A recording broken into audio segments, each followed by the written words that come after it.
Is going vegan just a way of feeling like you're still in control of the relationship after meat has broken up with you? The unfulfilled lives of unsolved Rubik's Cubes, and talking with America's premier teeny tiny folk band, the Rough and Tumble, this week on Eleventylife. Welcome to the Eleventylife podcast. Welcome to this week's episode of Eleventylife. We cannot be happier that you are here. So for everybody who is at the top of the episode and you're like, hey, I'm pretty sure like Matt's still in the room with Rob and Matt and Davey. This week's episode, we are actually reliving one of my favorite moments from season 2 of Eleventylife, where we had our friends, the Rough and Tumble, come hang out with us in the studio. So in the studio right now, we have Mallory and Scott of the Rough and Tumble. Hello there. I'm Mallory. It's wonderful to reprise this role. Thank you for asking us back. I'm going to be playing the role of Davey, I think. Yes. I'll be Rob. Starring Mallory as Davey Davenport. I think you have the haircut for it now. I think so. Actually, yeah, this is pretty comparable to what Davey's wearing right now. Mm-hmm. A dress. Yeah, and a dress, yes. if it's Davey on the Classic. weekend, yeah, that's totally it. That's his bag. So they're in town right now because they just played a show at a venue. So right now, the Rock Candy Studios are in a small town called Black Mountain, which you guys have heard us talk about in the podcast before. There's a really awesome music venue in town called the White Horse. And you guys normally don't stop off at the White Horse. It's actually, you guys kind of hit a bunch of the breweries around the area. Yeah, we do. Yeah, when you're normally in town. But this was, what was the impetus for choosing the White? Yeah. Well, breweries are a lot easier. Your friends like to go there and they like to drink. But then we thought we could really use a challenge. And so we're going to book a place where people have to come specifically to see us. And we're going to find out who our real friends are. Oh, good. That was really what it was about. Yeah. Right, That's Scott? always a great journey to go on. Yeah. And so we Being actually... as divisive as we can. As a folk band. Yeah, you want division, you come to folk music. No, I mean it was fun. Sometimes I feel like we give ourselves these these harder to book gigs, like just as I don't know, like breweries are kind of easy to play, right? Yeah. Like you could book them and you don't really have to worry about getting people to come out. But like at the White Horse, you really have to. And a lot of times when breweries are booking bands, they're just booking you for entertainment. They're not necessarily booking your name. Right. Like, so they're not dependent on getting a bunch of people in to see your band to sell beer. They're like, we're going to sell beer one way or the other, but we can't have it be quiet around here. We got to have something going on. At least in Asheville, that's very true. Nobody likes to drink beer in silence. Right. Well, some do. Yeah. But that's a whole nother podcast. But yeah.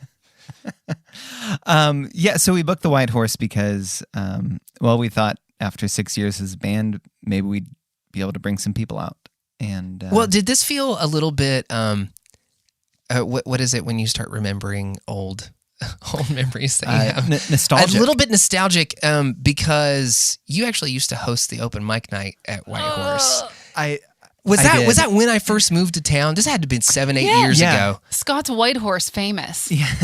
So the White Horse opened up when we were still in town, and their open mic night host stopped doing it, and I happened to be drinking at the open mic night when on his last night, and so it's a really high standard.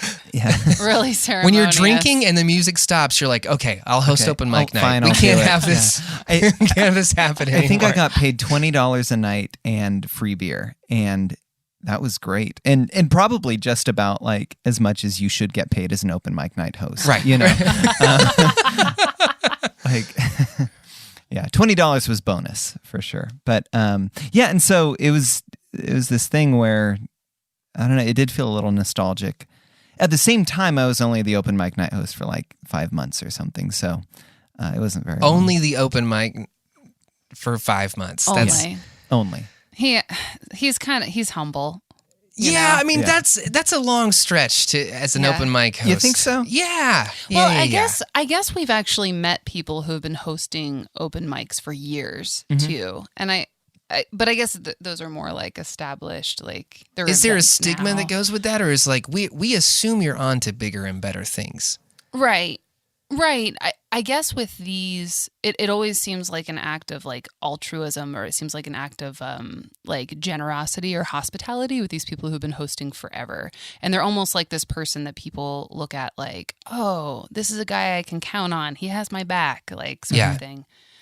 Yeah, like down in Charlotte, there's an open mic night that comes to mind at the Evening Muse, and we've played it a few times. Oh, that's a cool place. It is, yeah. And so like there's a featured act, and we've done that, I think once or twice. But there, I forget what his name is, but their host has been doing it for years, and he's super fun. He loves his job.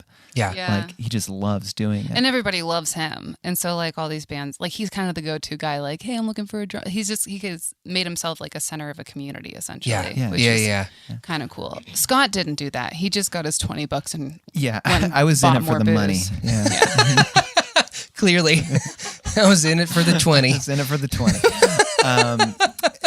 And I mean, we've played a lot of open mics. Maybe not as many as other people have, but Yeah. I actually, we just listened to an interview with Anais Mitchell, and she was talking about how she used to work at this place in Austin, and she got to play the open mic like every week, and would occasionally get it. And that was like, it's such a nostalgic thing for, I feel like the generation of musicians right before us. It was like this nostalgic thing where it's like, or like Robbie Folks kind of said the same thing. Like they like go and they work at this place so that they can get a good slot at the open mic every week. And the open mic kind of actually meant something then. Whereas I feel like now open mics are just sort of this thing that's like carrying on this old folk tradition that But it's not doesn't necessarily like exist. the rite of passage that it once No. was, where it's Right. like you didn't just have to perform well at the open mic night. You had to figure out a way to be a human that was easy to network with. Right. And like, if you were going to leave the open mic space, you probably were going to find your friends there that were going to help you get out of it. Right. Yeah. Right. That was what I remembered about open mic nights. Yeah. And I think you're right. It has kind of changed a little bit, because it's like, do people show up to open mic nights now and plug their laptop in and they're like, I'm a DJ? Right. yeah. Right. There's that. Like we've seen a couple people do that. Right. And it's always kind of weird. It is always but, you kinda I know, was like kind of halfway joking, and then as it left my mouth, I was like, there's a tinge of truth to that. Like, somebody does that does actually that. happen? Yeah, Yeah. usually toward the end of the night, like they keep bumping them to the end of the night, but they're always there. Yeah. And I don't feel like people or musicians depend on the venue owner as much anymore to build a relationship with that person, and that venue owner is going to do something for them in return. I feel like now there's so much every man for himself. The only thing the venue owner wants to know is, are you going to bring in some people? We don't have to have a relationship or anything. Can we just like Right. one night it, and if it goes well, maybe in Yeah. a couple months we'll do it again. Yeah. But it's not like this accumulating sort of benefit to being an open mic nighter. Yeah, I think for sure it's getting harder to kind of read the room or to read the landscape of music. If there's so many different things that are just getting bought up. Like festivals are getting bought up, venues are getting bought up, and it's like they're kind of all sort of owned by one of three companies in the world right now, Right. and it's almost like the world is sort of systematically trying to push independent artists out, while at the same time, technology is moving so quickly that anyone can be an artist, and anybody that wants to develop that skill or put themselves out there or develop their own platform online, like it's easier now than ever. Like it seems like every year that passes, I'm like, oh, this is how easy this is. Like, if we had this in 2004, can you imagine what we could have done? Like, oh my gosh. Yeah. Like I have no idea.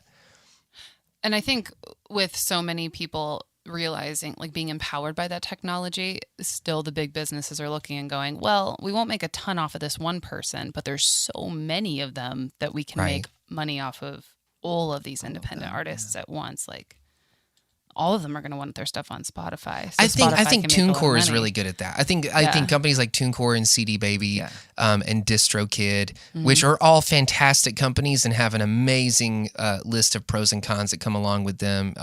Maybe I'll leave some stuff in the show notes. But I know that we have a bunch of independent artists that listen to the podcast and are kind of clued in and really want to know, like, hey, what's the best way to get my music out there? And that really does seem to be the pipeline to get your music to the world now. We've been with TuneCore for, oh my gosh, like coming up on maybe 8 years.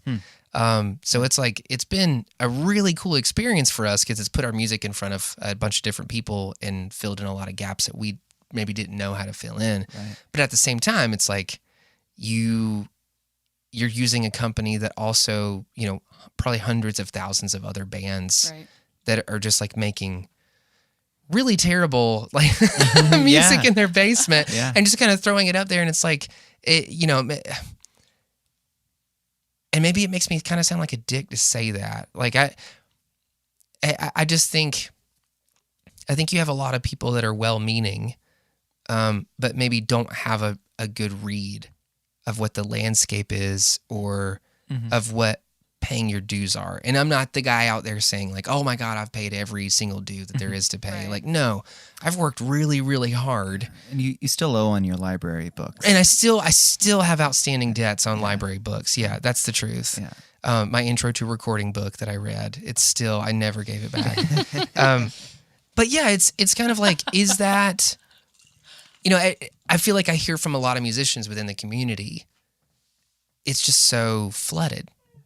There's too much. Like, there's just too much going on. There's too many bands fighting for attention. Why won't somebody give me attention? Which I kind of feel like is a weak argument. It's like, if you're worth giving attention, you'll stick around long enough and somebody will pick it up. Like, that is the belief that keeps us all going. Right? I think. Yeah. I think so. But I feel like I've also met a lot of people who are still going, and it's been 20 years and nothing has happened. Oh my gosh, it's just sort of like for some reason we all hold on to who was one of your friends? One of my said friends? like you have to wait 7 years is the amount of time it takes. Steve Carroll. Oh, that's right. Yeah. Yeah, he... it's pronounced Carell. Yeah, my good friend Steve Carell. I remember this was like the first tour that I did as a solo musician, and Steve's the guy like our age, and he did acoustic music. We did like this small tour of Southern California, like where we played 4 shows over. Is this like early on in your career? Is this like, as the Rough and Tumble, or no? is this as Scott? This is Scott Tyler. Like, I graduated from college on May 24th, 2008, and then like on May 26th, I went on tour. And excuse me, what did you do on May 25th? I think I had a graduation party with my friends and family. That sounds pretty tame. Yeah, I mean, it was there were hot dogs. There was maybe some corn on the cob. They have hot dogs in California. That's they crazy. do. Yeah, Tofu pups, maybe. Yeah. Like, you just made it sound like, on May 24th, I graduated and then I was on my way after a brief rest stop at my grandma's house. That kind of was it. Like, so you guys did this tour. It was like 4 days. Yeah. And like, we played Borders books and like a couple really crappy bars down in Hollywood. But I remember one of our friends asking us, like, when will you guys have made it? Like, what a great question for somebody playing at Borders. yeah. Like, I think the question really could have been. Don't you already think you've made it? You're at Borders. Yeah, I'm at Borders. Yeah. There's books about what you do surrounding you, man. I made $4.32 here. Like, that's no. I think the question could have been phrased as, how long do I have to put up with going to these shows before, like, these shows actually start to get fun for me? Like, there are other people in the audience. Like, as your friend, I'm asking, how long are you going to do this? That's a real, And- real question. And you look to your friend and you're like, do you have any better ideas? Yeah, Like, what are you doing right now? Yeah. Do you have a dream? Yeah. What's going on? Anyway, I remember Steve just Show up kind in of your cubicle. Watch you work. When have you made it? yeah. Cool. You majored in youth ministry. That's cool. Yeah. Okay. Actually, Yeah. that was the Is that friend. true? That's Oh, true. well- Wow. And Steve said, like he kind of perked up and he says, actually, it takes 7 years on average for a band to break. Wow. A science. He told you. Yeah, He told you what it was going to take, Yeah. Scott. Real quick, how long have we been a band? We've been a band for 6 years, 6.5 years. This is our year. So, yeah, 2018. Watch out for the rough and tumble. We'll be playing at Borders. Yeah. It's the Borders reunion tour. Oh my god. Yeah.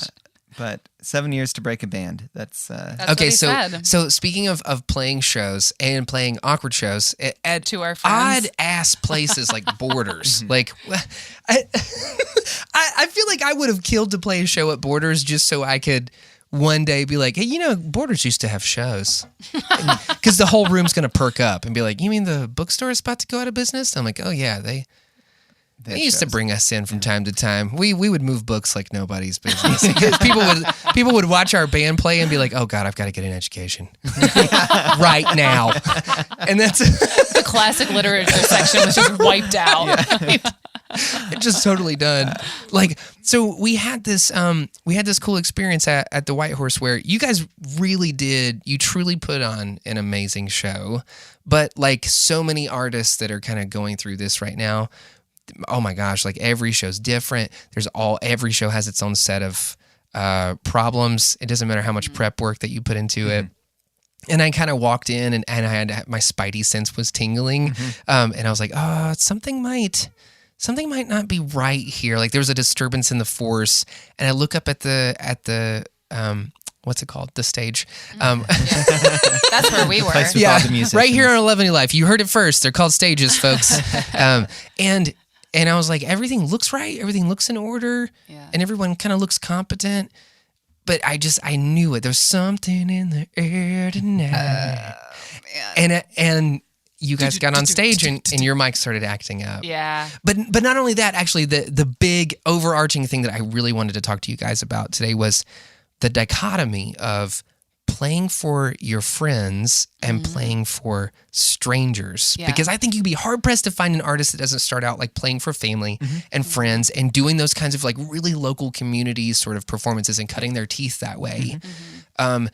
But then ultimately, like to grow an audience and make it sustainable, you do end up playing for complete strangers and you don't have a way of winning them over in the same way that you can win your family. Like you can win your family over by being cute and being novel. You can win your friends over by mentioning them in your songs. There it is. You can win your community over by Inside jokes. being from the community. So people can be like, hey, you remember he's from there. Yeah. But the rest of the world doesn't care about that. Right. They're like, do they resonate with what it is that you're talking about or do they not? Right.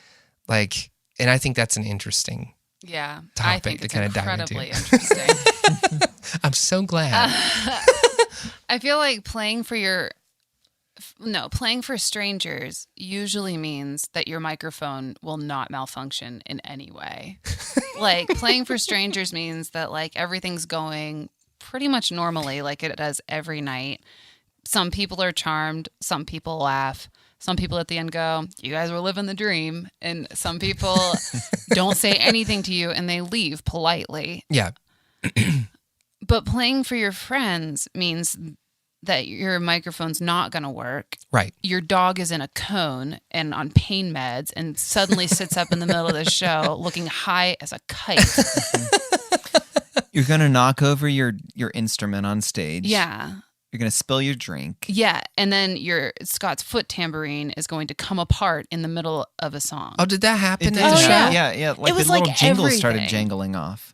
His jingles started jangling off. Does that ever happen Can I quote to you on Yeah. that? It's not going to be awesome when this goes to trial. He admitted to his jingle jangling. Right off. Right. Just off completely. Yeah. And it never feels comfortable going back again. Like even though you start with friends and family and people who support you and love you, there's always the sense that you were meant for bigger things. And Yeah. then you go out there and you do your bigger things and you're like, oh man, they're going to love this when I get back. And then you get back and you're exactly where you left. Like, that's what it feels like, is like, you can't go back and not feel like, I mean, you can't go back to your childhood home and not feel like you're a teenager again. You just have that feeling of like stepping back in. And Yeah. when we were there on stage, I was like, yep, that's still Mallory and Scott bumbling around. I wonder if they're together or not.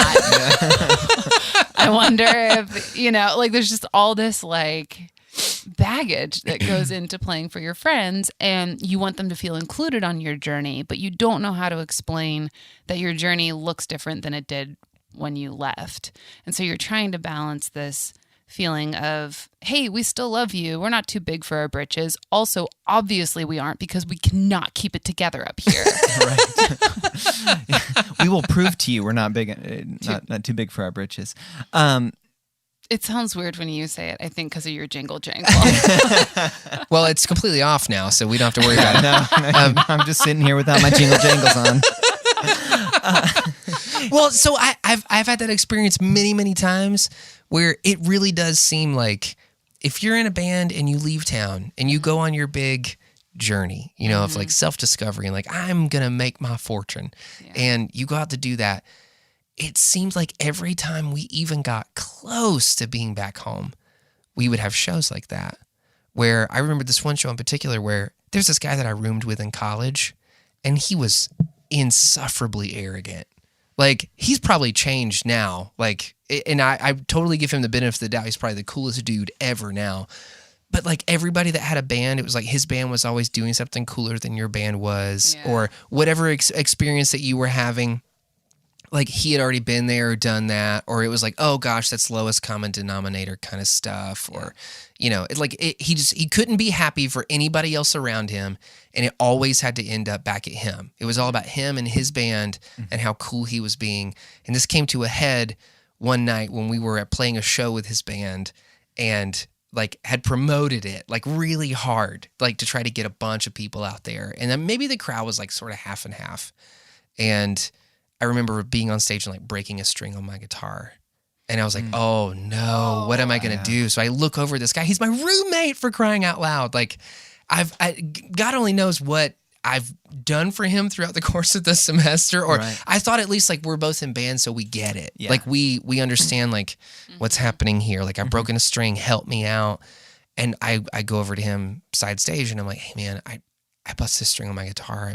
Is there anything we can do? Like, can I borrow one of you guys' guitars? And they had like probably 3 or 4 guitars that they brought with them. This is an indie band. Just showing off. Right. Yeah. And he was like, oh, yeah, man, we don't do that. Oh. We don't do what? And I'm like, you have broken into our dorm room like at 3 a.m. in the morning and turned on loud music while everyone was asleep, and we've been cool with you. Still, like, we haven't said anything. Like, we've been waiting for this to go down, and just, dude, What happened? Well, I was just at that point. I was just like, no, it's every man for himself. Like, you just don't know what's going to happen. So, long story short, we end up playing a show really close to our hometown, and lo and behold, it just so happens to be at a church where this guy is now working. Oh no. Oh no. And of course, it's the one show out of the 6 months of touring we were doing that year where our drummer, Jonathan, and Jonathan, if you're listening, don't deny that you didn't do this. From stage, I was like, I've got a bad feeling about this. They haven't told us when we need to stop. And everybody's really nervous. Like, the promoter's really being really weird. And the crowd's kind of antsy because they don't know what's happening. It's not a very well put together show. I think whenever I say call it, let's just call it. Mm-hmm. So I was like, okay, cool. This is our last song. And Jonathan literally, like, in the microphone was like, no, it's not. No, it's not. Whatever Matt says, like, not true. Oh no. It's not our last song. We're going to keep going. So we go through the set, and I'm forced to kind of play this last song. As I'm doing it, the sound guy's like going nuts because he's like, oh, what am I supposed to do? So he just kind of starts randomly muting stuff like in and out of our monitors. I think just out of a frenzy of panic. Wait. Why was the sound guy? I don't know, because the sound guy's probably just as confused as we were. Because I was like, no, because I'm the lead singer of this band, and I'm sitting there saying like, no, it's our last song, and our drummer's like, nope, not gonna happen. I'm gonna sit here and play, and of course, and this just stressed the sound guy out, and so he started. Of course, he's like, oh, if I push a button, maybe I'll be in Kansas again. Oh man! It just like didn't happen. And of course, there's this moment where there's just cool like slow motion Donnie Darko sparkle motion moment that I'm having where everything is kind of falling apart, like the house is on fire. I can't fight with our drummer on stage any more than I already have pushed back in front of this crowd of people. And I'm like, okay. And I literally just lay my guitar down and walk away. And as I'm walking away, this dude is side stage. It's been 3 years since I'd seen him. And we just kind of locked eyes. And he just kind of gave me this look that was like, I knew it. No. And of course, like that's not the truth of the situation. That's not like clearly it shouldn't matter one way or the other way he thinks. Like I was doing exactly what I wanted to do. Right. I was having the time of my life, playing in the band I wanted to play in, making beep boop noises across the world. And like or jingle jangles. Or jingle jangles, or losing my jingle to my dangle, or whatever it is that Scott is doing. I was trying for it. And it was just, we had a bad show. Right. Yeah. And we had the bad show in front of somebody that was very much connected to my self-image. Yeah. Your belief about yourself. Right. Yeah. Completely. Yeah. And I feel like your home is not a testing ground for how good of an artist you are. No. It is a testing ground for how big of a person can you become? Yeah. Can you rise above the expectation of you? Yeah. Yeah. That's the thing. I wonder the whole a prophet receives no honor in his own town is less about the town and more about the prophet not being able to keep its shit together. Like, you know what I mean? Because he's like, but my mom's right there. It's like, yeah, but can you prophesy with your mom standing there? Right. Well, No, I don't want to do it. Yeah, you're a cool prophet. You said you'd know. Yeah. She knows all my early prophecies and thinks that those are the best. She has all my demo prophecies. Oh my gosh. Yeah. No, it's like my parents, they really loved like the first songs that I were writing, like the early Scott songs. Yeah. And it's always kind of embarrassing when they bring them up because it's like, no, those were just bad songs. Like, they were, cute or whatever, but those are bad songs. I'm not going to play that song. Yeah. Yeah. Yeah. And yeah. And you wonder about the honesty of your friends and family too, because like with your parents, there was this moment where, so I started playing the accordion a couple of years ago and it's Scott's grandmother's accordion. Yeah. And so there's like all this family connection that I feel very nervous about whenever his family is around. Like, should I be giving this to someone else now? Yeah. And so, and they were super encouraging, but just this last year when they saw us play again after a couple of years of having not seen us, Right. they expressed, wow, you can actually play the accordion now. And I was like, so like, and it just like all that. And I know what they meant was like, I got a lot better because I did get a lot better and I got a lot more confident and, and I'm learning more. And that's actually a very nice thing that they recognize that I'm getting better. But it's also terrible like, delivery. What did you mean before then? Yeah. Like there's just all this question of like. Just so tone deaf to the fact that like, I was giving you my best then. Like, and that's what you thought of it. That sucks. I once got a most improved player in 7th grade band class, like at the end of the year, and I was really disappointed because I was like, "Damn, I thought I was good before." And well, and that's what is playing in front of friends. It is literally like having to receive the most improved award every time you see them, and feeling that mix of like, but I thought you liked me before, but I see what you're saying. Like it's always split.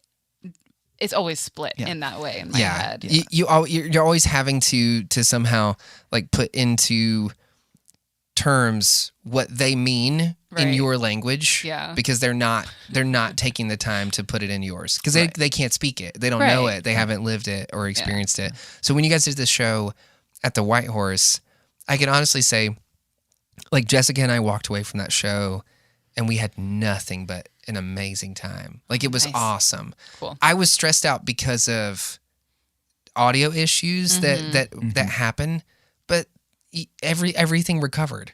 Yeah. It was totally fine. Like, there were literally moments in the set where I was like trying to hold tears back, because there's like some songs that Jessica and I love listening to together that you guys do and have in your catalog, and I'm just like, oh my gosh, if I look at anybody right now, I'm gonna lose it. Oh. And like, it was just like, it was so much fun. I was moved, and I feel like if there's somebody that was a fan of the Rough and Tumble and they came to your show, they truly do. There is enough goodwill towards your band, or you are loved enough that, like, if there's audio issues, like, nobody remembers the audio. Like, you're the guy that remembers the audio issues. Yeah. I've been in that situation before too. It's like, I can't stop thinking about it. Right. Like, when there's a terrible thing that paints me in a bad light, or I've prepared so much for a show, and then now nobody else has it all together, and they're making my preparation look like it wasn't adequate. Yeah. I'm like, oh man, that's a test of character. That's not a test of musical ability. It's like, no, what are you going to do when you get thrown a curveball? Right. Yeah. So, but I thought you guys handled it super well. Yeah. Like, everything was, nobody thought anything about it. Yeah. Okay. That's nice of you to say. Thanks for. Well, no, it's it's the truth. But this idea of, like, you're playing for your friends. Right. How would you have felt if that had happened? Like, would it actually have been easier for you to bounce back if it had been strangers? Oh yeah, absolutely. Like, easier for you to make a joke about what was happening. Yeah, because when when those sort of things happen, and I say, Scott, tell the people a joke, he usually is like, no, but here's this other thing that I'm going to tell you. But this time it was, no, I don't know anything. I've never told a joke in my life. If I have told a joke before, it was already in front of these people. Right, these people have heard it. Yeah. What am I supposed to do? Yeah, it was just such a funny. It was just like it's like never being able to channel your nervous energy. It's like a lot of times before a show, I feel like my brain is starting to disconnect from my body, and I have to spend a lot of time. We often will start with a really slow song in the beginning of each of our sets, because it's almost like this way of centering ourselves, and the slow pace is something that, like, is literally me reeling my brain back into my body and saying, you're nervous. Yeah. And now you just need to pull it in, and you have to breathe in these certain parts, and that's it. Mm-hmm. And for some reason, when we're in front of friends and family, I cannot rein it back in. I cannot pull it back in, no matter how many ballads we play.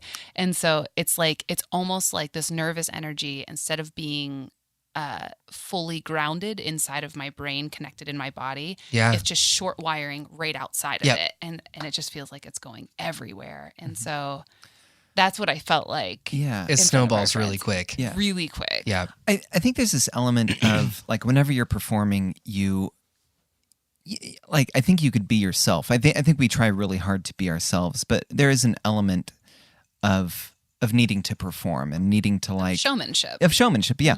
And with your friends, you've, like, if you have good friendships, you're working towards, like, this level of intimacy with them. Well, and it's a more vulnerable situation that you put you in, because your friends know hanging out on the porch, Scott, or hanging out on the back porch, Mallory. Like, I'm clearly the back porch. Just one. hanging out. Like, sorry, I was like, I just said porch. What would make that even more interesting? Clearly, Scott takes the front porch. I take the back porch. Yeah. No matter which way you try to exit, we're going to be there. They're never, never in the same place at the same time. We invite our friends over and ask them to choose. Yeah, front or back. Yeah, but, like, there's, like, you want to be vulnerable with your friends. You want to be able to be vulnerable with your friends, and if something goes wrong on stage, your friends can see that. But they also know performer Scott. Do they like, know are that? they actually able to see performers, Scott? Well, that's what I'm so interested in, because I feel like I can get in front of a crowd of anybody and I can just be like Matt from Eleventy, and like I love being that person. Yeah. But when I'm at home, I think what makes it so hard, why the stress level rises, is because I know the people that I grew up with know a completely different side of me, because they watched me as I was developing this like onstage persona of what I am, and what maybe fans perceive of me, or what fans perceive of the Rough and Tumble. And it's like, I know that it's not always the same. Right. I know that I enjoy being that guy for a minute, Yeah. but I know I'm not that. And so it's like, when you're playing for people who have seen behind the curtain, Yeah. who have seen behind the illusion of the band member, and they just know the son or the cousin or the best friend, like those things are, that gets kind of complicated. Yeah. Because I feel like you have to some degree, as an artist, like you have to distance yourself from a crowd or from strangers to engage with them. Yeah. Like, isn't that Totally. a strange kind of anomaly that happens when you're engaging? Yeah, like every time you perform, you're kind of introducing yourself, like you're sharing yourself with people. But like there's a process that we've developed with every show, where we, are introducing ourselves to them, and it's like our friends already know that. They already know us. Yeah. I think there's also this part of me that comes out on stage. Like you said, what we're trying to do on stage is to be ourselves, and almost to be our best selves, but also to be who we are in that moment. And I think a lot of times who I become on stage, like the stage is kind of this weirdly liberating place, because it's like the internet. There's almost like no consequences. I mean, there are obviously consequences, but like I've seen your Facebook posts, Scott.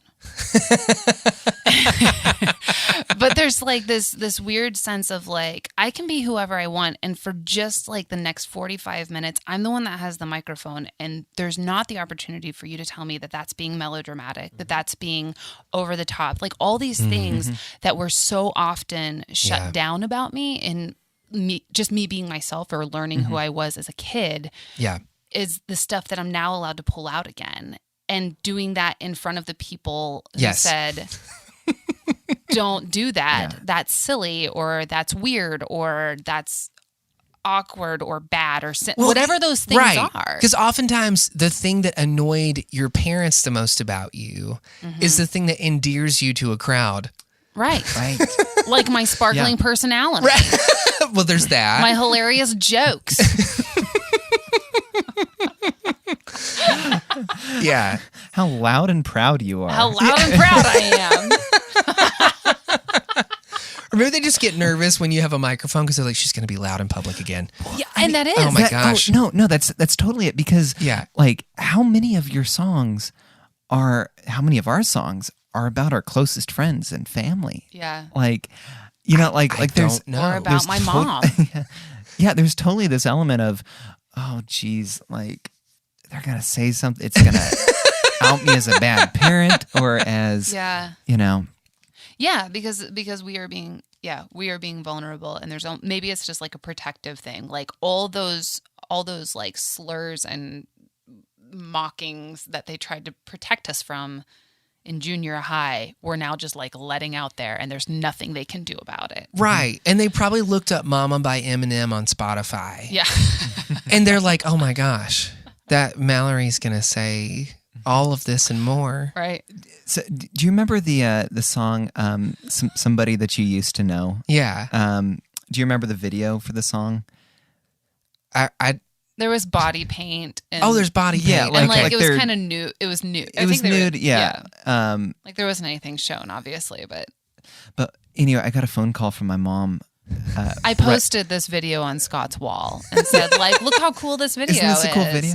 Right. And I got this phone call Which is from weird, my because mom. you guys live in a trailer together. No. Yeah. This was pre-trailer. Yeah. Scott's like only like 10 feet away from you. And he's like, oh, Mal, it's thanks for posting that on my wall. Yeah. I mean, you could have just told me about it, and I could have walked over there. No. This was years ago before the trailer. Yeah. And for a lot of things, if you know what I mean. And my mom called and said, Scott, I woke up from this dream. She sounds manic already. Yeah, like she's nervous, and she goes, I woke up at 4 a.m. and did you see what Mallory posted on your wall? And I said, oh yeah, it's a cool video. She goes, you're not going to do any of that. Like you and Mallory aren't going to like start, making nudie videos. And I said, no, Mom, I'm not going to. Mallory and I aren't going to start making nude. Moms get videos. terrified. This is what I've learned about moms. Moms are terrified of anything they can't explain away to their friends. Absolutely. Yeah. Like they know if it won't make sense to their friends, and if it won't, it terrifies them to no end. Right. Yeah. No, that is absolutely true. What I really like is whenever it comes back around again, like us moving into a camper and like living a vagabond lifestyle, like how my mom didn't really tell a ton of people, but like it was kind of obvious that it was happening.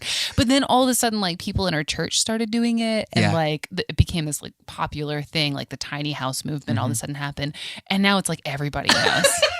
And don't you know, my daughter was doing it like before this. Before it became a thing. My gosh. Before there was a show on But it's the almost Travel like, Channel. it's weirdly, I don't know what this says about my psychology, but like it's weirdly rewarding to like, for your mom to hang in there just long enough to feel a little bit proud of this insane thing that you've done. It's weird when your parents' friends like start saying encouraging things to you. Yeah. Or like saying encouraging things To your parents. to your parents. About you. And they're like, They like shit, persuade that's your my kid. parents. Yeah.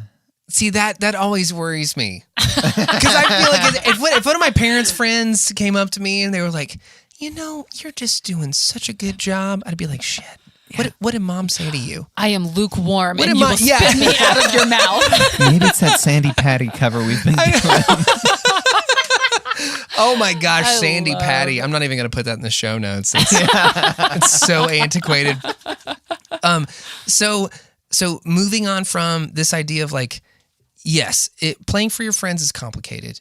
Playing for strangers is actually a little bit easier because you get to try out different sides of yourself and see which ones kind of appeal to a broader audience or which ones endear you more. And you don't have all the baggage that you might have with friends. Yeah. I would think that there's also some solace to take in being able to play for your friends when your friends genuinely want to hear, like they don't care how good you are because they didn't care how good you were 6 years ago. Right. Yeah. They were there for you. Yeah. Which I think is kind of weird because you're like, I'm trying to build a life around this art that I'm creating, and why won't everyone recognize my art? And your friends are like, but I knew you before art was a thing with you.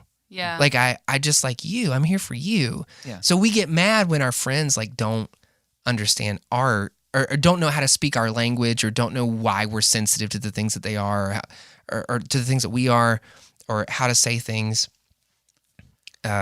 in a politically correct way for band members or whatever you want to call it. Yeah. But it's like, it's because they just care about us as people with or without the art. Yeah. It's just so unbelievable. Yeah, right? Like, I feel like so unbelievably indebted to the people who came out to the White Horse and it's sort of like, oh man, thank you so much for doing this for me. Yeah. Well, and maybe that's what makes it awkward is that we feel like we owe them. Right. Like we owe them something hey, other if than you just like ever having. start a band, I promise I'll come to your show. Yeah. Yeah. Or like you just want to be like you just, especially as a traveling band, traveling all the time, there's almost this guilt of like, I'm never here for your major life events. I'm never here for your birthdays. I'm never here for your whatever things that you're doing. I can't be as invested because I'm always leaving. Yeah. And then we just check in when I'm doing my thing. Yeah. And so I think that with friends, with strangers, it's like, here's a fun thing that just popped in on my life. Yeah. But with your friends, it's like, come to my thing because it's the only thing we have in common right now is my thing. And then I got to go. It's all about me. Take a kazoo home to your child. Right. So that you can remember me. But like... but yeah, I'm not going to show up for your birthday party. Yeah, I'm not going to show up for send your kids. Yeah. kid a happy baptism. Oh my gosh. But I it feel makes like you feel hard. guilt. we could do an entire episode on that where it's like, I wish I had more to offer you as a friend, but I also know that if I was just sitting here and only doing what your life looks like and sharing that with you, that wouldn't be right for me. Right. Like it's totally right for you. And at some point, maybe I'll be there. Maybe, and then maybe that's like, that'll make sense to me. Yeah. yeah, it's hard. If you're listening right now and you're like resonating with any of that stuff, yeah, please let us know about it in the show notes. Yeah. You had an interesting experience as well, Mallory. Oh no. Because you have an amazing blog. It's called Quotes from Palettes. We've mentioned it on Eleventylife before. And so what I really like about this blog is that you are kind of talking through your experience with faith, but actually not just that, like interpersonal relationships. And a lot of it can get like super esoteric at times. But it's all very honest musings. I feel like that's the thing that ties a lot of it together. It's just like, here's what I think about like what I understand of religion or what I understand of faith. And like you clearly grew up in like a Christian household and with all the baggage that we've all like brought into the room with that. Yeah. But just from stuff that you've said on the previous episodes and whatnot. And you had something happen. Oh. Like you that I witnessed. Like you actually had a very close friend kind of not accost or affront you, but just engage with you in a very public manner on Facebook about something that you had written in your blog. And I was very interested to see kind of what the inner workings of that were like for you, because as I was watching that, my initial response was, whoa, that's a private friend conversation. Like that's not, you shouldn't be getting loud about that on Facebook about how you disagree with your friend on a social media platform. It kind of felt like a violation to me as I was watching it of like friend code. So I was like interested to sort of see what your take on this whole thing is, because we're talking about performing for people and that weird relationship between fans and strangers. And it has to hurt more when it feels like a friend wants to engage you in a public way that maybe feels like it should be more private. Which is interesting that you say that, because what we just said is, I wish our friends would engage with us more as the artist, as like, right? as I wish they would recognize more that like we are artists and a band and we're working really hard, and would let go of that friendship stuff for a second to really appreciate what we're doing. And I think that's what happened. Like I kind of think with my blog, it's a little different than the music that we're making, because it is like literally straight from my head to the internet, as opposed to something that has been crafted and very like carefully over weeks of from the writing process to the arrangement to the performing to the perfecting, and like that's something that just keeps going. Whereas with my blog, I feel like it's more of a space to go right from the head to the page, and then it kind of just sits there. And I think what makes it from there is the interaction.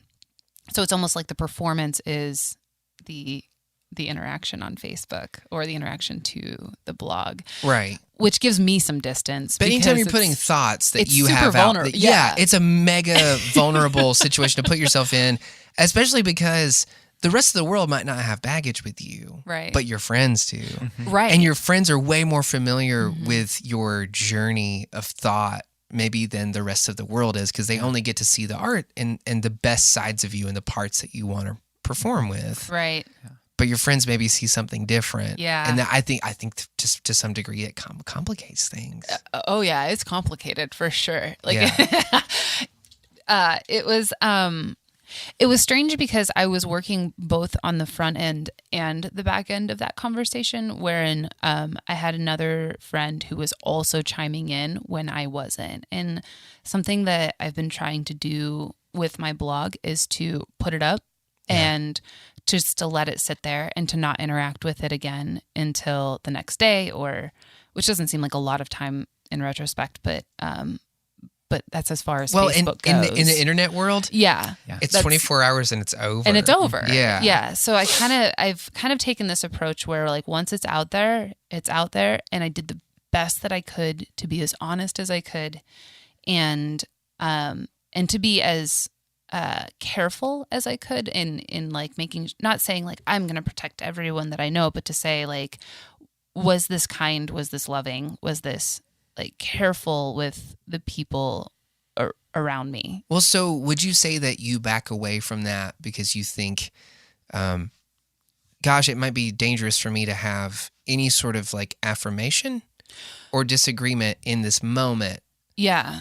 Like, like you just kind of want to let it. No, it's there's not a wrong answer. Yeah. Like do you want to let it sit there and you want to back away from it so that you can get clarity? Or because the internet doesn't really work that way. Right. In that like most people are posting on the internet to receive affirmation immediately. They want like the dopamine charge. Right. Like immediately. Right. Like I said something, somebody will agree with me or like what I said. Right. And if they don't, oh God, what am I going to do? Yeah. Right. I most of the time now anticipate a little bit of dissension. Like I most of the time put it up there and go, somebody's not going to like this. My first thought is never like, somebody's probably going to give it a heart. Now it's more like, somebody's probably not going to like it and they're going to feel comfortable enough to say something. Yeah. And I think what happened with that particular blog is what it made me think was like, oh man, I have just created a safe enough space, or I have become vulnerable enough that people feel like they can do this. Yeah. Like people feel like they can say something and that I'm not going to blow up or something on the internet, which I thought in a way was kind of cool. Like, and maybe that's just a defense mechanism or whatever, but I didn't respond to the blog. I let other people respond, and other people did chime in, and it became this huge conversation, huge for me, like 21 likes. Yeah.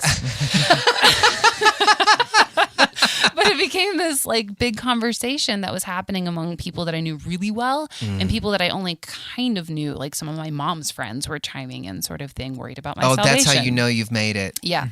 What were you talking about at the top of the hour? Yeah. You're like, this is how you know you've made it. Yeah. It's not playing at Borders. It's when one of your mom's friends is like, hey, check it out. Yeah, they're doing okay.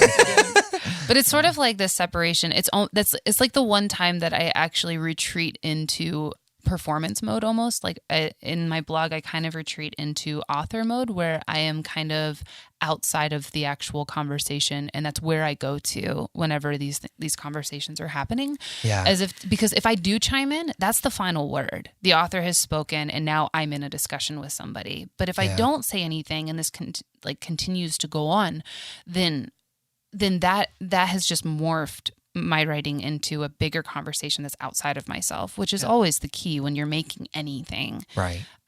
So I think I kind of find a little bit of insulation in being the author, and I think it's helpful to be on the internet as opposed to like in a debate room. Right.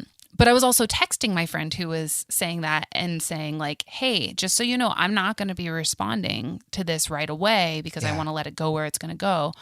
But just so you also know, I really appreciate you just being interactive in any way, because what she was saying was not he or she was saying was not necessarily something that I felt I didn't feel as personally attacked as some of my other friends felt for me, which was incredibly interesting. And maybe that was a defense. Maybe that was me insulating myself. But I felt like after I had sent that text, she did go back in and continue to interact. Yeah. And then, and I thought it's so hard to split yourself up between your performance self and your real self, especially when you were working so hard with your performance self just to be your real self. Right.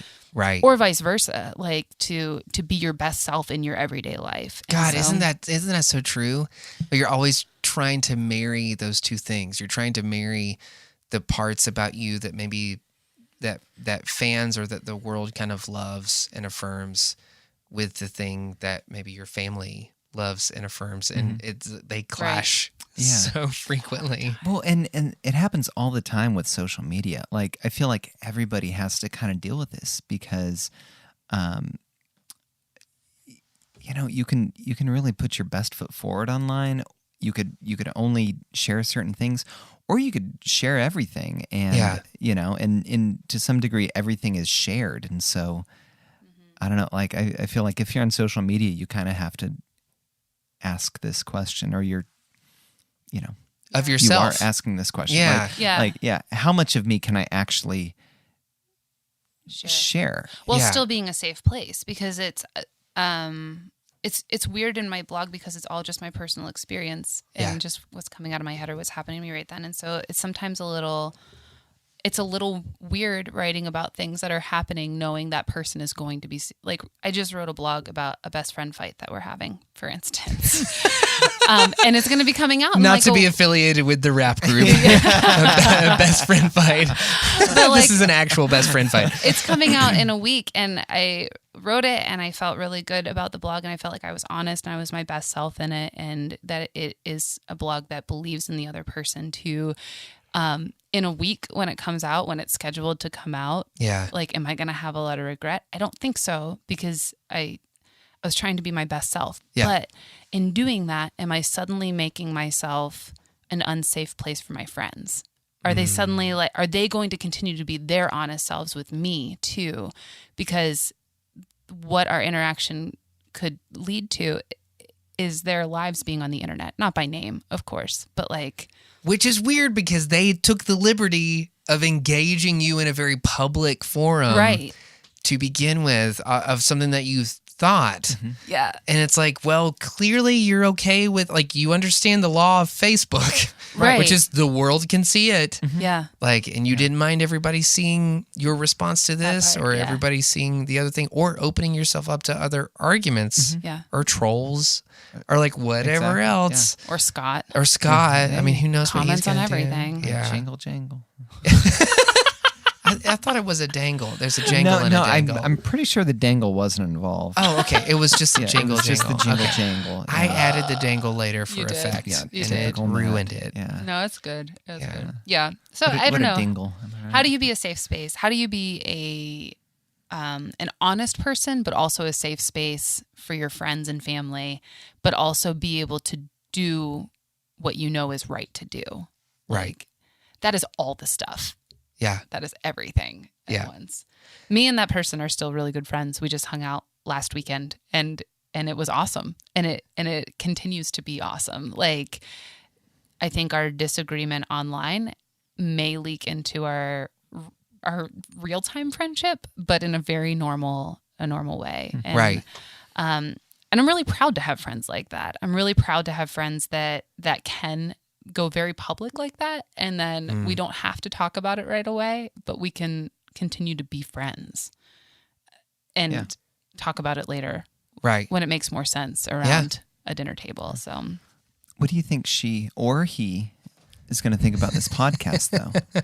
and that's what I was just thinking is like, so there was that incident. She and- probably won't get this far into it. Well, I mean, how long? This is What one are of the we at? longest podcasts we're at almost an hour now. Yeah.